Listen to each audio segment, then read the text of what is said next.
start with next chapter of law, that is capacity to contract. Capacity to contract का मतलब होता है कि those who are capable of doing a contract, ठीक है, कि कौन से लोग कॉन्ट्रैक्ट कर सकते हैं और कौन से जो अलाउड नहीं है करने के लिए वो, ठीक है। तो कैपेसिटी ऑफ कॉन्ट्रैक्ट होने जो पॉइंट है एक वैलिड कॉन्ट्रैक्ट का, कि कैपेसिटी टू कॉन्ट्रैक्ट की मतलब कि वो बंदा कैपेबल होना चाहिए, माइनर नहीं होना चाहिए, मेजॉरिटी की एज अटेन की होनी चाहिए, ठीक है।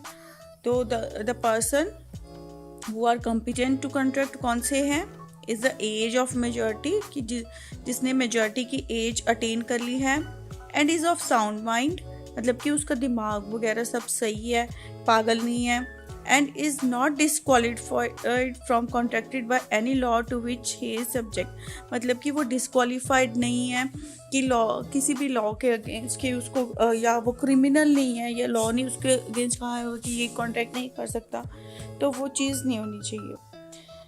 Thus, there may be a flaw in the capacity of parties to the contract. The flaw in capacity may be due to minority, lunacy, idiocy, drunkenness, drug addiction, status, कि इसमें flaws हो सकते हैं। कई बार क्या होता है, कोई बंदा ल्यूनेटिक होता है, ड्रंक होता है, कॉन्ट्रैक्ट कर लेता है, अदरवाइज वो मेजर होता है।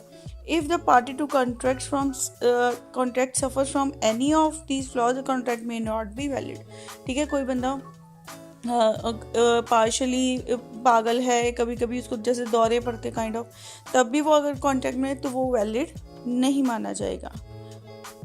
फिर आता है हमारा capacity of minor to enter into age of a person determines enough maturity to make a contract. The contract law defines maturity age the age of majority.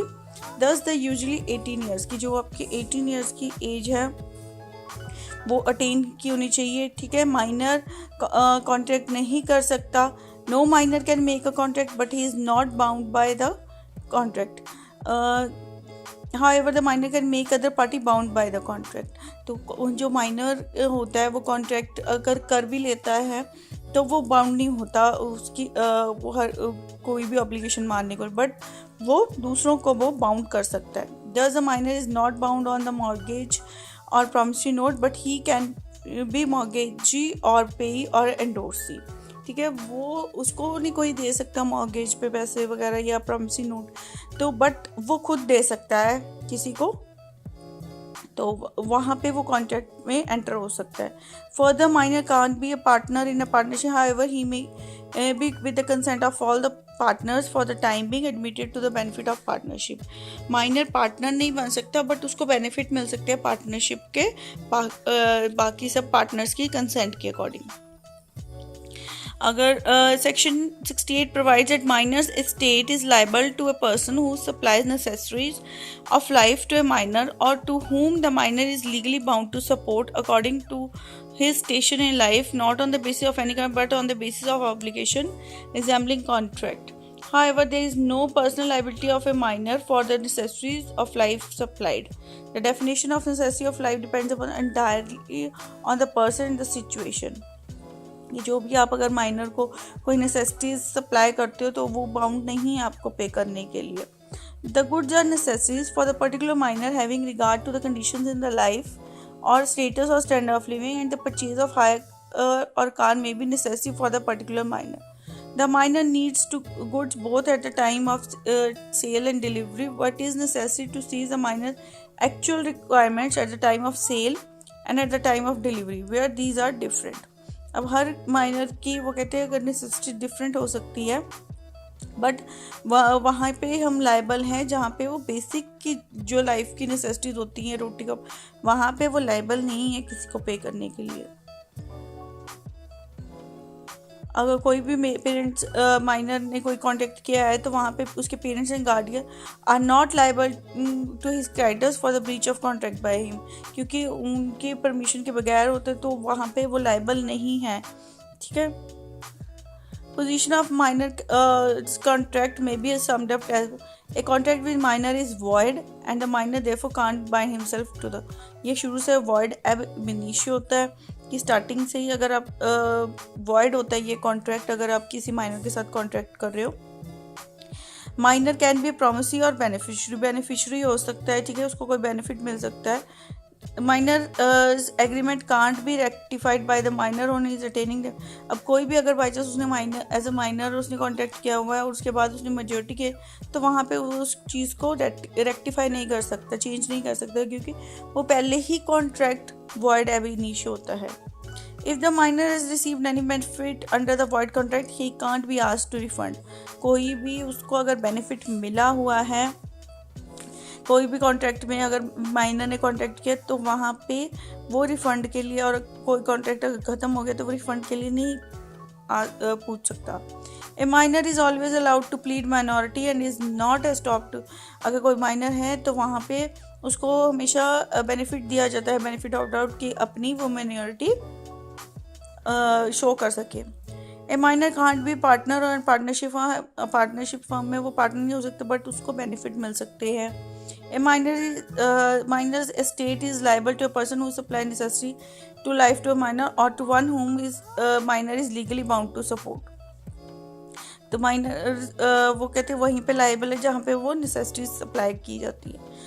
Miners parent are not liable to minors creditors for the breach of the contract.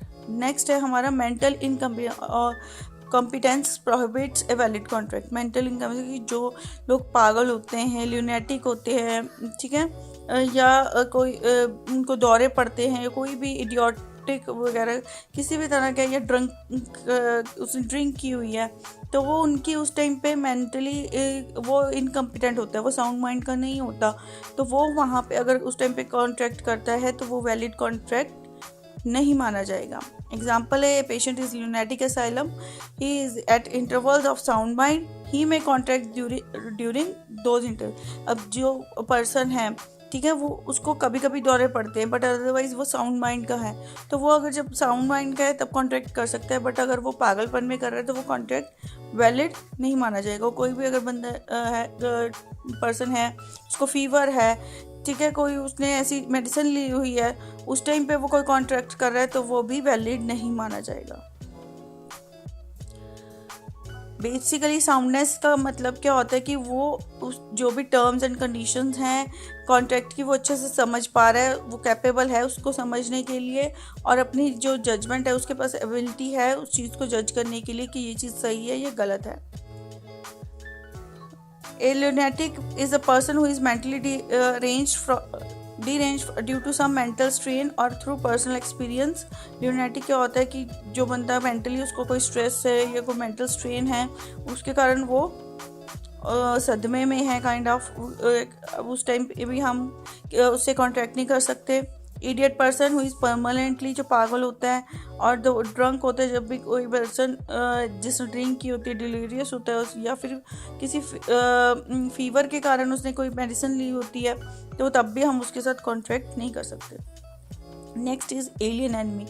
Alien enemy क्या होता है कि जो country, foreign country जिसके साथ हमारी terms and condition सही नहीं है, ठीक है, that is known as alien enemy. और एलियन फ्रेंड क्या होता है, जिसके साथ हमारी टर्म्स एंड कंडीशन सही चल रही हैं, ठीक है, कोई और की सिचुएशन नहीं है, तो वो होते हैं हमारे एलियन फ्रेंड।